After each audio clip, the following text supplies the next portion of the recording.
Kereta sudah berangkat, tapi barang kesayangan penumpang masih tertinggal di atas kursi atau rak bagasi. Itulah drama harian yang ditangani oleh petugas Lost and Found KAI Komuter.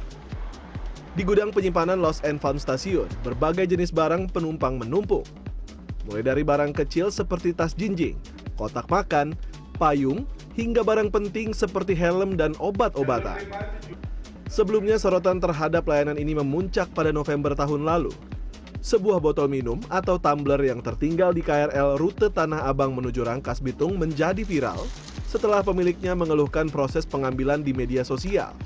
Padahal petugas telah mengamankan barang tersebut sesuai prosedur. Kasus kehilangan barang di kereta biasanya terjadi akibat kelalaian penumpang saat melakukan perjalanan di tengah rush hour.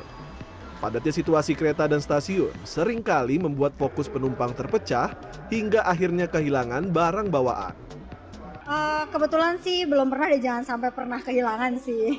Kalau aku sih lebih sering karena kita tuh bawa tas, kadang bawa tas besar ya. Jadi kalau bisa tuh tas ditaruh di depan, terus dipegang. Terus jangan sampai handphone tuh taruh di saku. Kalau bisa tuh handphone dipegang aja. Terus juga kalau bisa tuh kita jangan sampai kayak naruh barang-barang berharga tuh ada di kantong celana atau di kantong baju gitu sih. Bagi penumpang yang merasa kehilangan, proses pengambilan sebenarnya cukup mudah. Penumpang cukup melapor secara langsung ke petugas stasiun atau menghubungi media sosial KAI Komuter. Barang yang tertinggal biasanya akan disimpan di stasiun akhir perjalanan kereta. Baru kali ini juga kehilangan sih obat-obatan di yang jurusan yang ke stasiun Jalmarung ke Tanah Abang. Tapi aku naik tadi kereta apinya dari stasiun Jurmangun ke Tanah Abang. Jadi aku ketiduran. Lalu kan aku taruh di sampingnya obat-obatan aqua. Tapi nggak apa-apa sih kalau hilang aqua, yang penting obat karena penting.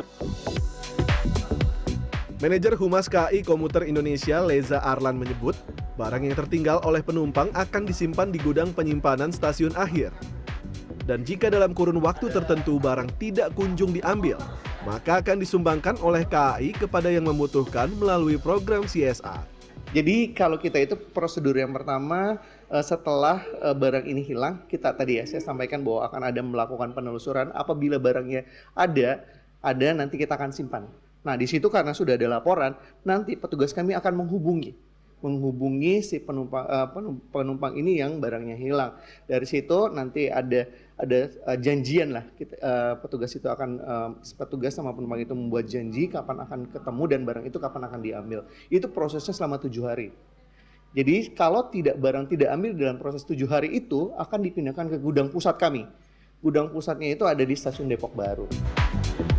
Saat ini KAI Komuter terus mengoptimalkan sistem pelaporan melalui kontak 121 dan kanal media sosialnya. Kecerobohan memang manusiawi, namun kewaspadaan terhadap barang bawaan harus tetap menjadi prioritas di tengah ramainya transportasi publik. Di tengah kondisi stasiun yang padat dan lalu lalang orang, terutama ketika saat rush hour, perlu untuk menjaga barang bawaan Anda. Walaupun KAI Komuter telah menyediakan layanan Lost and Found, tapi tetap barang bawaan Anda adalah tanggung jawab Anda sendiri. Bintang Fatan, Maranatha, Jakarta.